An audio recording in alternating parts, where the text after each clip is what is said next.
Hey guys, this is DATOHLEONG, and so far we have 10 things you should know about the middle lane video, 10 things you should know about the off lane, and 10 warning tricks that support players should know. So time to fill in the last row, 10 things you should know about the carry role. Carry is one of the hardest roles to climb the ranks with because most think that your job is just to farm and eventually win the game. That is not always true, but what's definitely true is an event that comes with this video. Repeat.gg is an online platform that gets you paid when you perform well in your daily rank games. The mid video comes with a mid lane event, the warning video comes with a support event, and of course, the carry video is going to be your next challenge. Score as many points as possible in your daily rank games as a carry and you will get paid based on your rankings at the event. Good luck to all.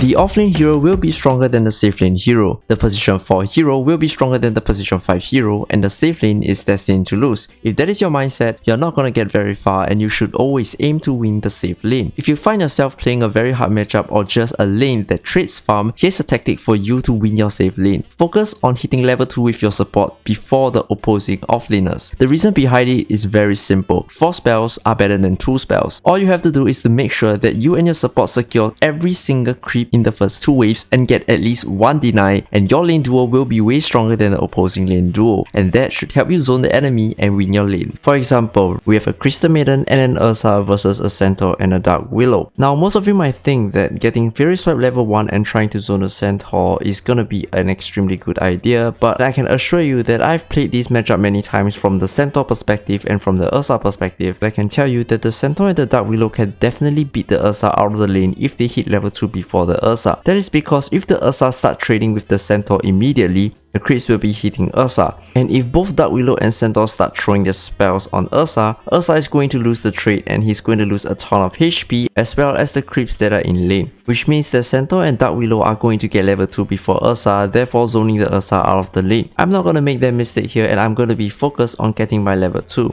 Once I hit my level 2, it's going to be easy hitting level 3 with Orb of Venom, therefore I can zone both of them easily. I also wouldn't mind pushing the lane just because I want to hit level 2 first, because once I'm able to zone both of them away, pulling creeps will not be a problem to reset the wave. The safe lane is called the safe lane because the creeps are nearer to your tower compared to your opponent's tower. This means that you will always have the tower to retreat into, and if you are near your tower, you have bonus armor, thus you get the better trade. That also means that the offlaner will not be able to aggro the safe laner when they are near their tower because of the tower protecting them. The ideal creep wave is to be kept around this area. That is because if the creeps get too near the tower will hit the creeps and the creep waves will get pushed out eventually. If the wave is too far out, the carry might get flanked from here, or just get chased all the way down before he retreats into the tower, and that will risk the carry dying. Which means that the creep wave being at this area is the ideal position. When the creeps get pushed too far out away from the tower, the creep waves have to be resetted before the carry can farm safely, and there are 2 main ways on how you can do that. The first way is just to throw all your spells on the creeps aggressively and push the wave towards your opponent's tower. When the creeps are near the opponent's tower, the tower will be hitting the creeps and the creep wave will eventually get pushed back into a safer position for the carry to farm. The other way is going to be in my next point, creep pulling. On any of the side lanes, the creep's positioning can be easily manipulated by the neutral pool camps. In most cases, you want to prevent your opponents from getting off the pool, and you want to get off the pool yourself. As a carry, if you want your supports to get off the big camp pool, you have to find a way to stop their creeps from meeting your creeps so that the pool is successful. If there is a stack camp, the entire wave can be denied to the neutral camp, so you might want to ward it off or body block the camp if you are not able to constantly contest the camp. Fighting over the pool camp is not only the support's job, but the carries as well. Of course, if that is safe to do so. Keep in mind that the offlaner can also get off the big camp pool and deny creeps from the safe laner if the creeps are way too near the safe lane tower, which means that if the offlaner gets off the pool, the safe laner will have to push out the lane immediately to contest the pool camps. Therefore, the more pools either side get off, the higher chance whichever side wins the lane.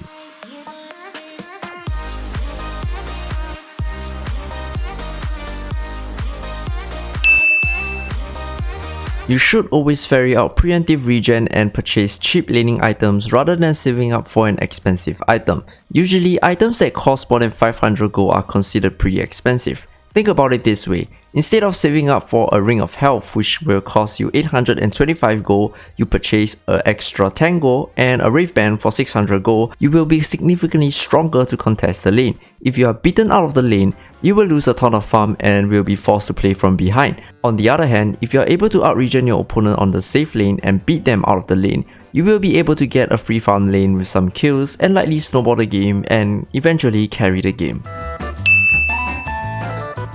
Once again, similarly to the middle lane or the off lane, you want vision on your enemy. In most cases, the off laner will be in the lane, and the position 4 player will be either attempting to flank you or pull the neutral creeps. Getting vision on them will give them a hard time pulling creeps, or if they are looking to take you down, you can easily avoid it. Usually, the mid gets a ward and the off laner gets a ward as well, but thankfully, a new observer ward will be available once the first wave meet, so I suggest you purchase it immediately to secure your lane. Getting vision on the lane is good, but sometimes you can even use it to block the big camps, especially when your opponents are relying on the camps to secure the lane. For example, in this game, I'm playing against an Elder Titan and a Doom. After I block the big camp, they are not going to be as strong as they should be, and because of that, we win our trade. Then again, if you want to unblock your camp, you can always deny the ward from full health.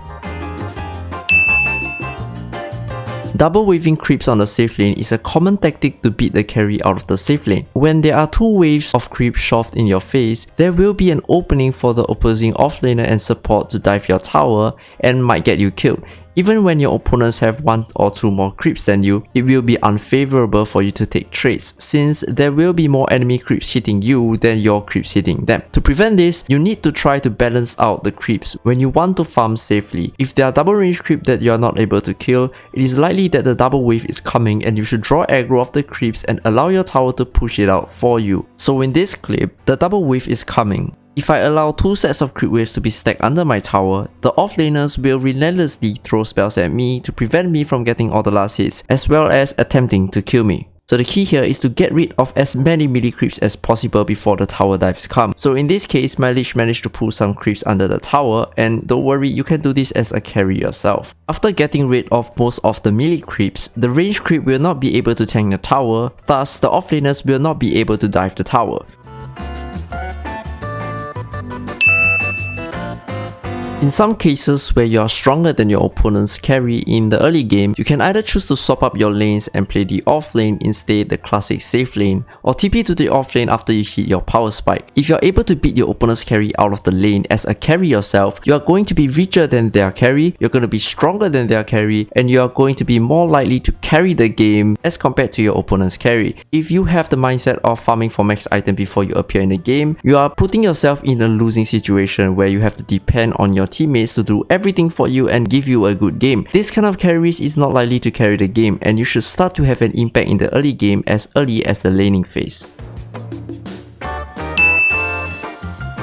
Here is another misconception about position 1 carry role. I'm going to farm for max item because I am hard carry. Sorry to break it to you, but that doesn't work anymore. Dota is very 5v5 focused right now, and if you think that your team is going to buy you 30 minutes of free farm, you must be either insane or you better fucking 1v5 that shit. Every carry hero has an early game power spike, and you should abuse it to give yourself a good early game. Here is a rule that I always follow when I play carry, and that is the 2 items rule. The 2 items rule is about creating an impact in the game as a carry by your second item. By 2 item, I mean items like having a Threads, a Yasha, or any early game item that assists you in helping your team securing map control. But if you're able to do it by the first item, then so be it.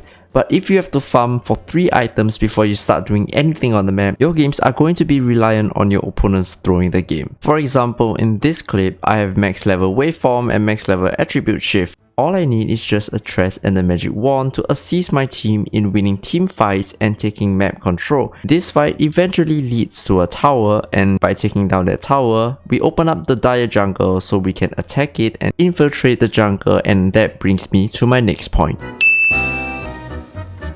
After the laning phase, you should always try to play at your opponent's side of the map. Think of it like this. If you farm your own farm, you're kind of putting yourself in the same win condition as your opponent's carry. However, if you are taking farm away from your opponent's carry, you are eventually going to be more farmed and you will put yourself in a better condition of winning the game. When you choke your opponent's core away from the farm that they are supposed to have, they're eventually going to group up and try to retake their land. This play will be very readable and usually they will be fighting into a disadvantaged situation. By farming on your opponent's side of the map, you are also forcing fights to be on your opponent's side of the map, which means that if you win a fight, you can take objectives. On the other hand, if you lose a fight, your opponents will take some time to reach your tower and you will respawn just in time to defend the tower.